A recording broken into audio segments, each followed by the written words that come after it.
আমাদের চারু কষ্ট হচ্ছে। ঈশ্বর চক্রবর্তী বাড়িতে আছেন? অভিরূপ মুখার্জি। আমাদের সঙ্গে যা করতে হয় আপনি করুন, কিন্তু চারুকে কোনো কষ্ট দেবেন না। যা হলো সেটা ভালো হলো না। আপনার স্বামীর ঘুমার্তমির জন্য চরম মূল্য দিতে হবে আপনাদের। এখান থেকে স্টেশন, তারপর ট্রেন ধরে বাড়ি পৌঁছতে বহু সময় লেগে যাবে। কোনোভাবে যদি স্টেশনে অন্তত ট্যাক্সি নেব। অত টাকাও তো আমার কাছে। এই যে ম্যাডাম,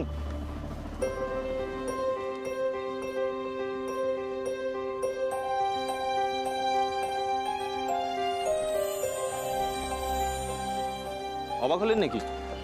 আমি কিন্তু হইনি, কারণ আমি ধরেই নিয়েছি যেখানে সেখানে যখন তখন তোমার সাথে দেখা হবেই।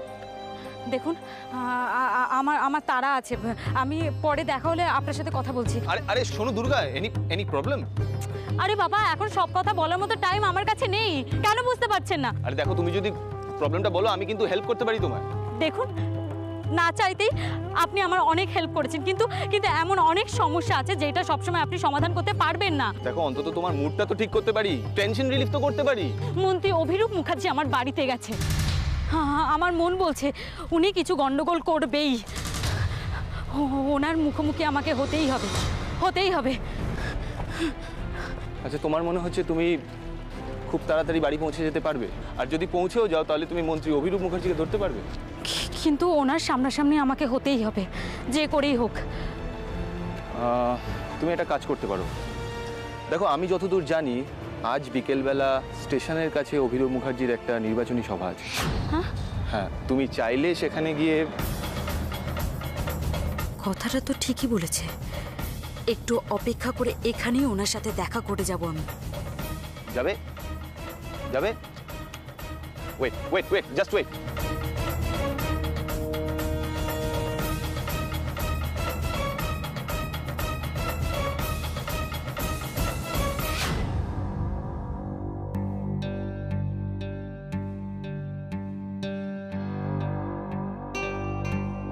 ওটো,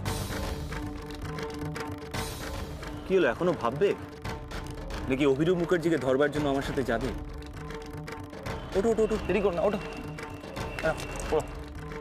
পড়ো, হেলমেটটা পড়ো, তাড়াতাড়ি ওঠো, দেরি হয়ে যাচ্ছে।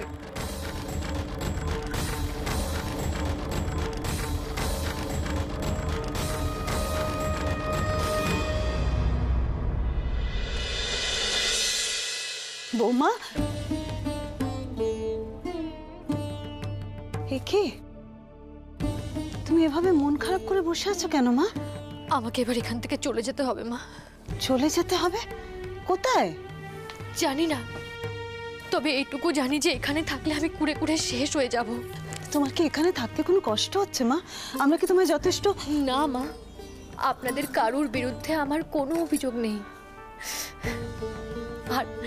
আর যেটুকু আমি পেয়েছি আপনাদের এখানে এসে, সেটুকুও কখনো পাবো বলে আশা করিনি। কিন্তু যার হাত ধরে আমার এখানে আসা, আমার মন বলছে সে যে কোনো মুহূর্তে আমার হাত ছেড়ে দিতে পারে। তুমি কি মিহিরকে ভরসা করতে পারো না মা? করতাম তো মা, এখনো অবধি তো আমি সেই চেষ্টাই করে গেছি। কিন্তু এবার আমি বেশ বুঝতে পারছি মিহির আমাকে ঠকাচ্ছে। না মা, না, আমার মিহির ওরকম না মা। ও তো তোমাকে ভালোবাসে। সেটা ভেবেছিলাম বলেই তো আমি আমার মা, বাবা, বোন সবাইকে ছেড়ে আসার পরেও নতুন করে বাঁচার স্বপ্ন দেখেছিলাম। কিন্তু তোমাকে নিশ্চয়ই কেউ কিছু বুঝিয়েছে, উল্টো পাল্টা লাগিয়েছে তোমার কানে মা। তার কোনো দরকার নেই মা, আপনার ছেলের আচরণই যথেষ্ট। আমি যা ভাবছি সেটা যদি সত্যি হয় তাহলে সেটা নেওয়ার ক্ষমতা আমার নেই। তার থেকে আমি এখনই এখান থেকে। আমি ওর মা হয়ে বলছি, আমি ওর চোখে তোমার জন্য যে ভালোবাসা দেখেছি সেটা ভুল হতে পারে না। তোমাকে নিশ্চয়ই কেউ কিছু বুঝিয়েছে। আমি বলছি তুমি অন্যের কথায় নিজের ঘর ভেঙো না মা। বড় খোকা ফিরুক আজ, তুমি মাথা ঠান্ডা করে ওর সঙ্গে কথা বলো। তোমাদের মধ্যে কিছু ভুল বোঝাবুঝি হয়ে থাকলে সেটা নিজেদের মধ্যে মিটিয়ে নিও। তোমার যদি কিছু খারাপ লেগে থাকে তাহলে সেটা ওকে পরিষ্কার করে বলো, তারপরে দেখো। কি দেখবো মা? কি লাভ হবে তাতে? মা ডাকো তুমি আমায়, আমার কথা শুনে দেখো, তোমার কোনো ক্ষতি হবে না, এটুকু আমি তোমাকে বলতে পারি মা। তুমি ক্ষতির কথা বলছো মা? ক্ষতি তো যা হওয়ার তা হয়েই গেছে। আমি এটুকু খুব ভালো করে বুঝে নিয়েছি যে আমার বিয়েটা আসলে মিথ্যে। বিয়ে মিথ্যে? সকলের সামনে সিঁদুর পরিয়ে দিয়ে যদি কেউ বলতে পারে তার বিয়ে হয়ে গেছে, তবে তো সে যে কোনো মুহূর্তে সেই বিয়েটা অস্বীকারও করতে পারে। বড় খোকা বুঝি এরকম কিছু বলেছে তোমায়? বলার কি দরকার মা? ও তো আরো বড় একটা কাজ করেছে, কুঞ্জনের সাথে এঙ্গেজমেন্ট। এসব কে কে তোমাকে বলেছে? ঘটনাটা সত্যি মা, যেটাকে আপনি বিয়ে বলছেন সেটার পরেই ও এই ঘটনাটা ঘটিয়েছে। আংটি পরিয়েছে গুঞ্জনকে। শুধু তাই নয় মা, ও গতকাল রাতে গুঞ্জনের জন্মদিনের পার্টিতে গিয়েছিল। আমাকে কোনো কিচ্ছু বলার প্রয়োজনই বোধ করেনি। বিয়ের পর যেখানে আমার ভবিষ্যৎ জীবনের স্বপ্ন দেখার কথা, সেখানে সারাক্ষণ আমার মনে হচ্ছে মৃত্যু আমাকে ছায়ার মতো অনুসরণ করছে। মা, আমি তো তোমার ছেলেকে ভরসা করেছিলাম। ও যখন আমার হাতে হাত রেখে বলেছিল যে ও আমার পাশে আছে, কিন্তু আজ আমি বুঝতে পারছি সেটাই আমার সবথেকে বড় ভুল হয়েছে। কিন্তু আমি কি করব বলো মা? আমি এই যুগের মেয়ে হলেও আমার সিথির সিঁদুরের কাছে হেরে গেছি। তাই সমস্ত অপমান আমি মুখ বুঝে সহ্য করে এখানে পড়ে আছি। মারে মারে, অনেক কষ্ট জমে আছে তোর মনে, আমি বুঝতে পারছি। কিন্তু তোর আশায় যে এই বদ্ধ বাড়িতে বাতাস এসেছে, আমরা নিঃশ্বাস নিতে পারছি প্রাণ ভরে, নিঃশ্বাস নিতে পারছি কিছুটা হলেও। তুই একদম ভয় পাস না, আমরা সবাই মিলে তোকে আগলে রাখবো। কিন্তু মা, আমি যে আর পাচ্ছি না, আমার দম বন্ধ হয়ে আসছে।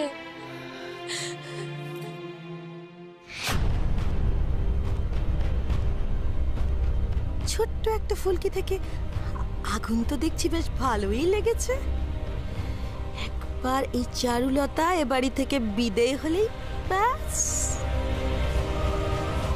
অভিনব মুখার্জি জিন্দাবাদ, অভিনব মুখার্জি জিন্দাবাদ, অভিনব মুখার্জি জিন্দাবাদ, অভিনব মুখার্জি জিন্দাবাদ, অভিনব মুখার্জি জিন্দাবাদ, অভিনব মুখার্জি জিন্দাবাদ, অভিনব মুখার্জি জিন্দাবাদ, অভিনব মুখার্জি জিন্দাবাদ, অভিনব মুখার্জি জিন্দাবাদ, অভিনব মুখার্জি জিন্দাবাদ, অভিনব মুখার্জি জিন্দাবাদ, অভিনব মুখার্জি জিন্দাবাদ, অভিনব মুখার্জি জিন্দাবাদ।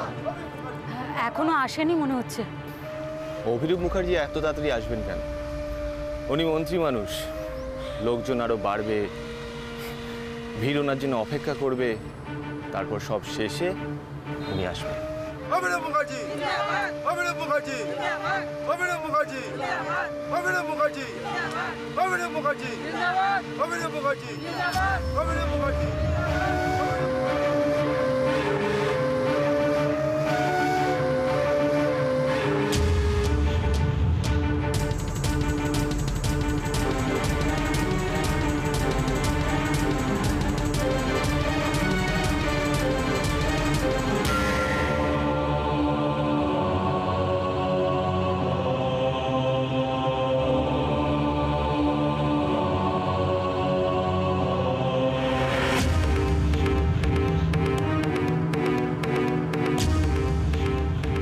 এখানে কি করছো? আমি দেখছি বাবা।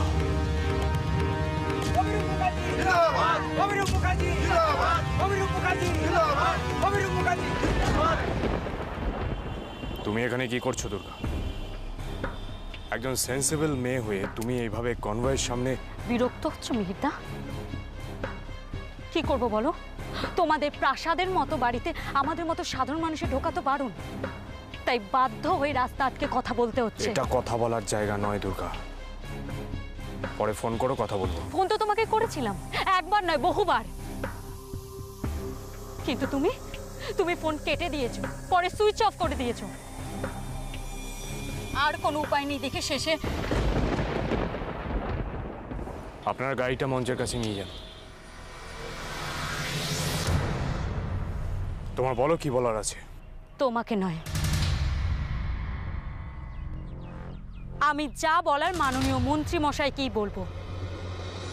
আমি জানি না আপনার আমাদের মতো সাধারণ মানুষের কথা শোনার সময় আছে কিনা, কিন্তু আমার আপনাকে কিছু কথা বলার আছে।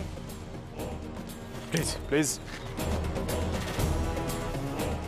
দুর্গা, প্লিজ এখানে কোনো সিন ক্রিয়েট করো না। তোমার ভালোর জন্য বলছি। আমাদের ভালোর কথা তো অনেক আগেই শুনেছি মিহিরদা, কিন্তু ভালোটা হলো কোথায়? দুই বোনই সমান, খালি চ্যাটাং চ্যাটাং কথা। ইচ্ছে করে দুটোর উপরেই বুলডোজার চালিয়ে পিষে দিই। নেহাত সামনে ভোট, না হলে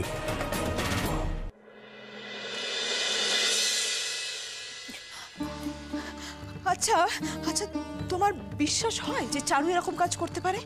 আমার তো হয় না। আর ওই অভিরূপ মুখার্জির কথা তো একেবারেই না। কিন্তু মিহির, সেও কি ওর বাবার মতন মিথ্যে? সত্যি মিথ্যের বিচার কি করব প্রতিমা? তবে আমার মনে হচ্ছে চারু যদি সত্যি এটা করে থাকে তাহলে বেশ করেছে। যে কষ্ট আমি ওকে দিয়েছি তার জন্য ও আমাকে শাস্তি দিয়েছে। না। কেন না? কেন তোমার এটা মনে হচ্ছে প্রতিমা এটা চারু করতে পারে না? না না, চারু এইভাবে তোমাকে? অসম্ভব। সম্ভব। প্রতিমা, একটা জিনিস আমরা ভুলে যাচ্ছি, যে চারুর কথা আমরা বলছি সে এখন মন্ত্রী অভিরূপ মুখার্জির ছেলের বউ। হতে পারে, হতে পারে, কিন্তু আমরা ওর বাবা মা, এটা তো মিথ্যে নয়। তাতে কি হয়েছে? এটা হয়তো ওর কাছে এখন গুরুত্বহীন। না না, হ্যাঁ দেখো প্রতিমা, আমি যা করেছি ওদের সাথে এটা তো অস্বাভাবিক কিছু নয়।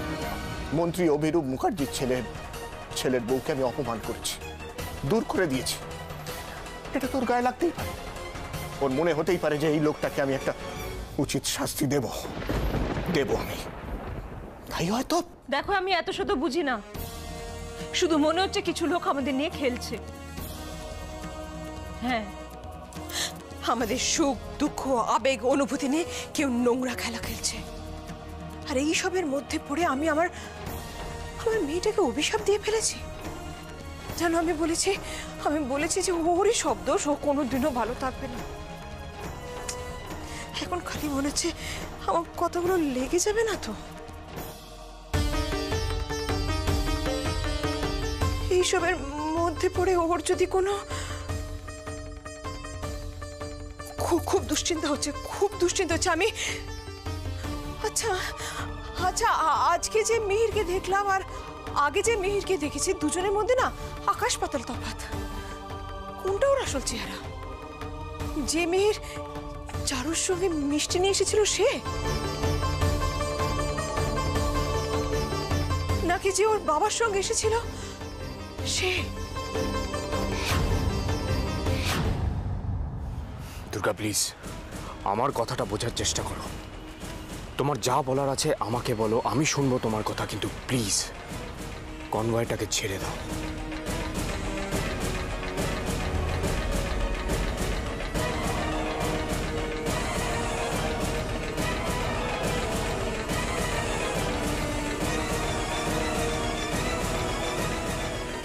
বলো তোমার কি বলার আছে আমাকে? তবে যা বলার একটু ছোট করে বলো, আমারও তো সময় নেই। আমার আপনার কাছে দুটো প্রশ্ন আছে। সম্প্রতি আপনার বাগান বাড়িতে আপনার বৌমা চারুলতার ওপর কিছু অজ্ঞাত আততায়ী ওকে গুলি করে মারার চেষ্টা করে। শুধু তাই নয়, আপনার বাড়িতেও ওকে বিষ দিয়ে মারার চেষ্টা করা হয়। কে বলেছে তোমাকে এইসব? ওই খবরে দেখেছো? হ্যাঁ, কিছু লোক তো আছে আমার নামে কুৎসা করে আমার ভাবমূর্তিতে কালি ছেটানোর জন্য। কিন্তু আপনাকে তো আমি এখনো প্রশ্নগুলো করিনি। আমি জানি তো তুমি কি করবে। শোনো, আমি যেদিন রাজনীতিতে এসেছি সেদিনই আমি জানি আমি শহীদ। ওই জীবন মৃত্যু পায়ের ভৃত্য করেছি। কিন্তু এটা তো আপনার শহীদ হওয়ার ব্যাপার নয়। যে মানুষ নিজের পরিবারকে রক্ষা করতে পারে না সে সাধারণ মানুষকে কি করে রক্ষা করবে? দুর্গা, কি হচ্ছেটা কি? কোথায় দাঁড়িয়ে কাকে কি বলছো সেটা বুঝে বলো। তোমাকেও আমার বোঝা হয়ে গেছে মিহিরদা। আমি ভাবতাম তুমি সব কিছু করতে পারো যেটা সবাই পারে না। তোমাকে আমি আগে বলেছিলাম না, তোমাকে আমি সুপারম্যান ভাবতাম। কিন্তু এখন বুঝতে পারছি আমি কতটা ভুল ভাবতাম। একজন সাধারণ মানুষের যতটুকুনি আত্মসম্মান বোধ, মনের জোর থাকে, তোমার তো ততটুকুও নেই। আরে তুমি তো দম দেওয়া একটা পুতুলের মতো যে ওনার কথা শুনে। দুর্গা, অনেক কথা বলছো তুমি। প্লিজ প্লিজ এখন এখান থেকে যাও, যাও। আমি চলে যাব, কিন্তু তার আগে আপনাকে একটা কথা দিতে হবে সবার সামনে। আমার আপনার কাছে খুব সামান্য আর্জি আছে। হ্যাঁ, আপনার কাছে হয়তো কিছু না, কিন্তু আমার কাছে অনেক কিছু। আমাকে বলে দিন, আপনার বাড়িতে আমার দিদিয়ার আর কোনো বিপদ হবে না। যতক্ষণ আমার দিদিয়া চারুলতা আপনাদের বাড়িতে আছে ততক্ষণ ওকে রক্ষা করার দায়িত্ব আপনাদের। আর ওর যদি কোনো বিপদ হয় তাহলে তার জন্য দায়ী থাকবেন আপনারা। হাতে পায়ে আর কথায় বেড়েছো, ভীষণ বোকা তুমি। আর বিপদ কখনো জানিয়ে আসে নাকি? আর গুলি চলেছে, আমি তো আগেও বলেছি ওটা বিরোধী পক্ষের কাজ। ওখানে তোমার দিদির জায়গায় আমার ছেলে মিহিরেরও তো কোনো ক্ষতি হতে পারত। তারপর ধরো যদি পথ দুর্ঘটনায় তোমার কোনো ক্ষতি হয় তাহলে সেটা কার দায়? কে নেবে বলো? আপনি আমাকে যতটা বোকা ভাবছেন না ততটা বোকা কিন্তু আমি নই। ভুলে যাবেন না আমার নাম দুর্গা। তাহলে কি তোমার 10 হাত গজিয়ে গেছে নাকি?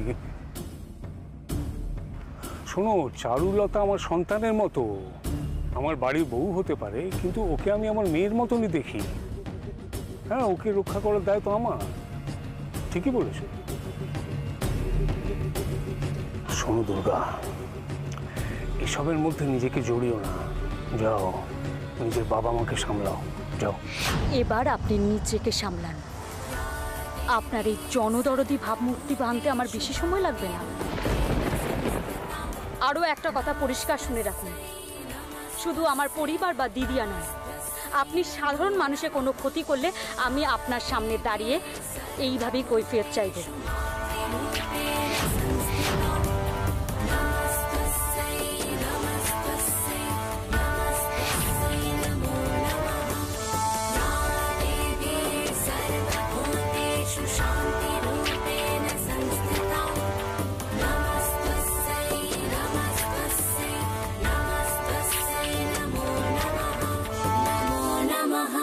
नमो नमः नमो नमः नमो नमः।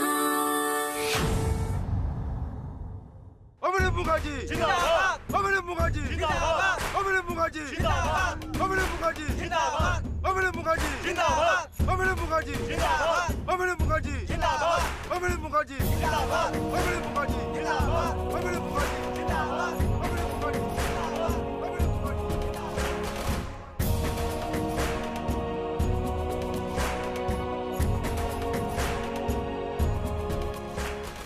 ক্যাম্পে যে মেয়েটিকে দেখেছিলাম আর আজ যে মেয়েটিকে দেখছি তার মধ্যে আকাশ পাতাল তফাৎ। এই কাজটা করার জন্য খুব সাহস দরকার হয় Durga. Hats off to you.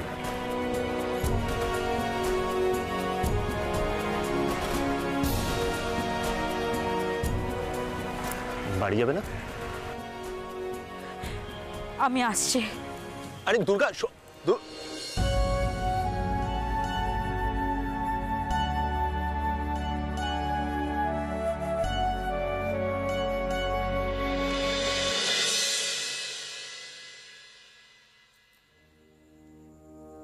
চারু ঘরটাকে অন্ধকার করে কেন রেখেছো? সারা বাড়িতে আলো জ্বলছে আর আমার ঘরটাই অন্ধকার।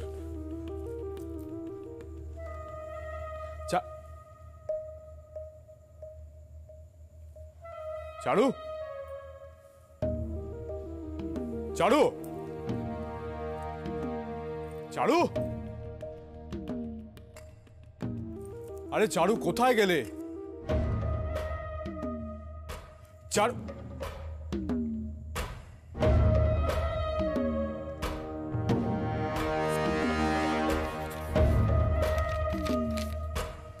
নিজের চারপাশটাকে সবসময় নিজের মতো করে ভেবে এসেছি।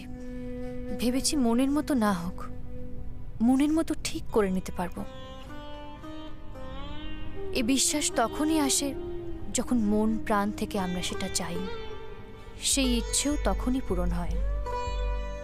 আজ বুঝি ভালোবাসা জিনিসটাও সেরকম। নিজের সবটুকু দিয়ে চাইলে হয়তো পাওয়া যায়, কিন্তু সেটা কখনোই একজনের ইচ্ছে নয়। আরও একটা ব্যাপার বুঝলাম, জোর করে যেমন কারো ভালোবাসা পাওয়া যায় না, ঠিক তেমনই জোর করে ভালোবাসাও যায় না। আমাদের সম্পর্কটা ঠিক এরকমই একটা অদ্ভুত জায়গায় দাঁড়িয়ে আছে। কিছু দায় আছে হয়তো তোমার, কিন্তু সে দায় বয়ে বেড়ানোর কোনো প্রয়োজন নেই। বোঝার মতো একটা মিথ্যে সম্পর্কের দায় বয়ে বেড়ানোর থেকে আমি স্বেচ্ছায় আজ তোমায় মুক্তি দিলাম। গুঞ্জনকে বিয়ে করে তুমি সুখী হও, শুভেচ্ছা রইল। চারু। চারু।